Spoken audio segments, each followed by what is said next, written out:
So let's talk about Boom Festival, and I want to start with some general information for all those people who have no idea what that even is. So Boom Festival is a one-week event that takes place in the hot summer of Portugal in the middle of August, and it's kind of a gathering of the psychedelic tribe community of the globe. There are people from 154 countries, I think, this year, and there's a lot of stuff about like shamanism, psytrance, music, psychedelic arts, and all this kind of stuff. Here I have the newspaper, let's say, and actually it says here on top, Boom is not only a festival, it is a state of mind. You see here on the graphic, this is kind of trippy already, and the whole festival itself is one big expression of a interesting worldview, let's say.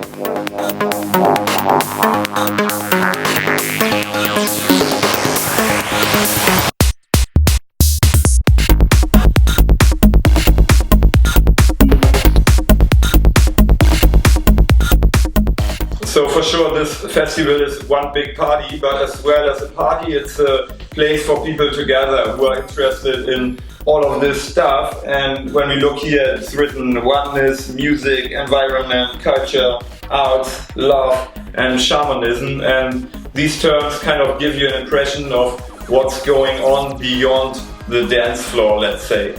And in order not to get lost in talking about this and that, I will talk about different aspects that I liked or didn't like so much maybe about the festival. One place that I really liked and where I actually spent a lot of time was the so-called Liminal Village. It's like one big stage and then also a lot of booth things, where on the stage there were talks and presentations and discussions and really a space for information, let's say. And in these booths there were people representing different projects, all surrounding the topics of sustainability, environmentalism, and very interesting projects to discover there.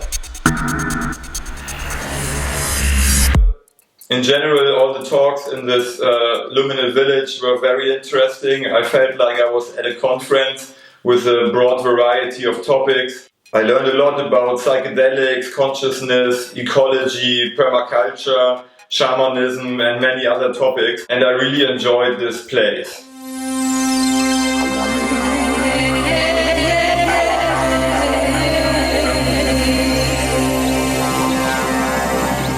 The environmental program of the festival is actually one thing that sparked my curiosity and was one of the reasons I went, and I was not disappointed.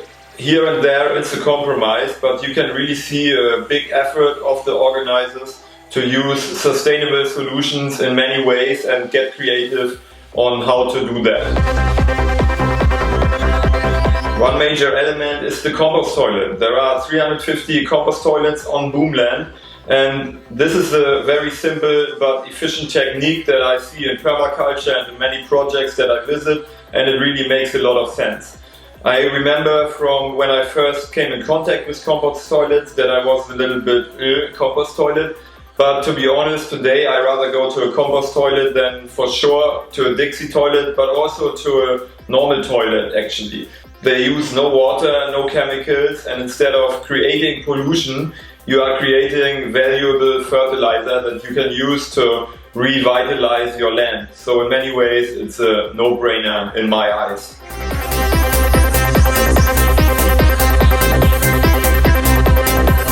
And there's a lot of eco-building going on and the use of local and regenerative materials. That's always nice to see, and it's good to see that on Boomland they are trying to do this.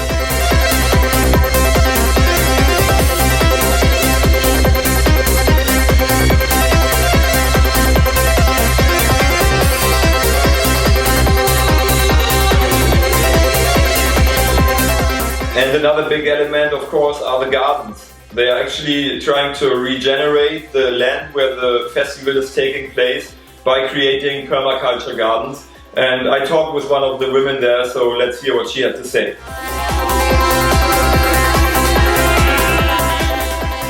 So here we are in the Boom Gardens. It's mainly edible gardens. We have two different places where we planted. Well, it's not me. I'm just here with a project to give some consciousness on the way people should eat. And well, we are taking advantage of these gardens that they every year plant here. So we are improving what is planted every year, like 25%. So the gardens each year have more food that are grown. And well, you can find a lot of stuff in here, between tomatoes, pumpkins, sunflowers, all kinds of flowers that you can eat. What else? Aubergines, eggplants. Well, you find a lot of stuff in here, and it's very funny because you can play and also you can pick everything and eat it and make delicious foods. I think it's enough, no?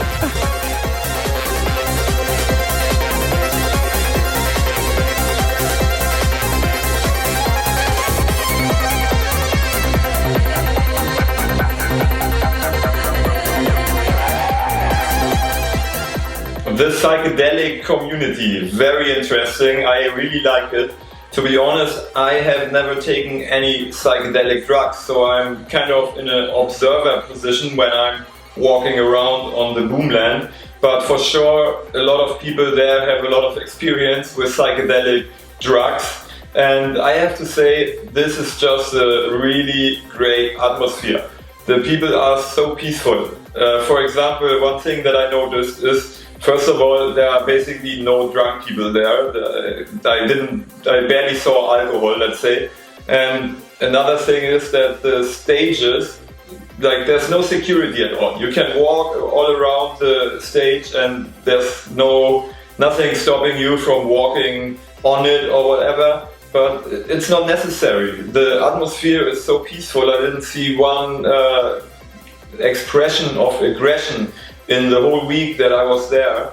And my general feeling with this psychedelic tribe community is that these people are very grounded, very connected with nature, very focused also on inner stuff, on consciousness, and really in line with a lot of things that I also resonate with today. So I felt very happy among these people, and that was very nice to be there.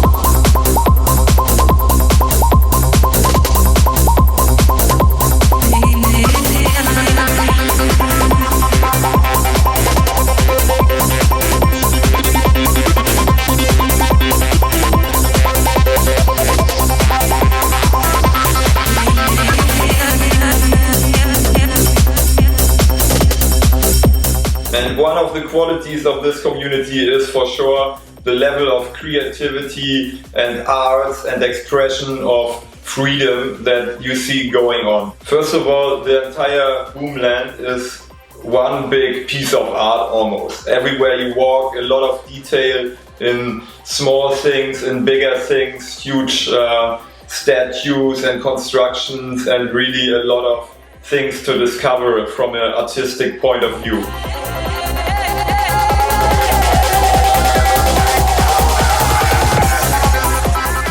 There's the Museum of Visionary Arts that's quite interesting, with a lot of trippy artwork in there.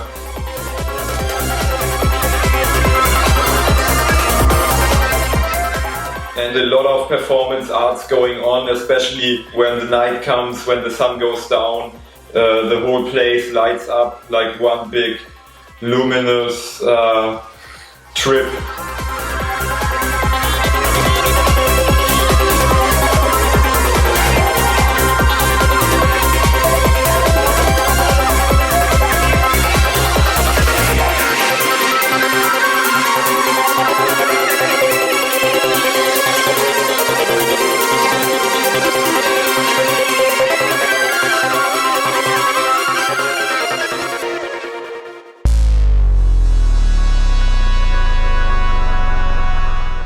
I really like the supermarket on Boomland. It's quite a different experience to what you're used to, and to be honest, I wonder why can shopping not be like this more often. You enter the place, you have really nice music playing, all the signs are done with a lot of love to the detail, very colorful, and you have a lot of information actually inside of the supermarket. So there were a lot of signs giving you some perspective on your diet, on your consumption, and raising the consciousness for what you put into your body. And all the things were sold at very reasonable prices, I would say, for a festival. So this was a great thing to have on this festival land. Ramsey, the human sound system. I must say this was my favorite act in the entire week. The guy had a little wagon where he had a sound system, and he just set it up and started with his loop station creating sounds with his mouse and looping the sounds and creating songs out of nothing. And really, let's take a listen to this guy right now. This song is going out to all the wise man and woman, the prophet, shut down to teach the people truth and wisdom. Put down your gun, axe them bad tree down. We take no more lie, run a bomb and out of town. Oh yeah, take your box and your tax and your money with you. Try and eat your money if you got no food. Oh yeah. Try it. Thank you, brother. This is the time for love. Love, love, yeah, one true love. This is the time for love. Time for love. Time for love, love, love. This is the time for love.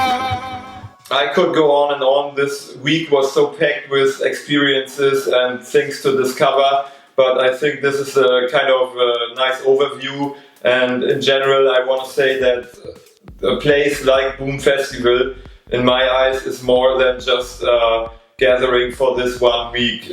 People who come there, people who have the freedom there to express and be who they are, who they want to be, dress the way they want, behave crazy for 1 week in this space, run around naked, whatever you want to do. This is a space where you can do it, where you can really be free, and where you can get a sense of how free we could actually be. So I'm very happy I went, I had a great time, and I hope I will come back in 2 years for Boom 2018.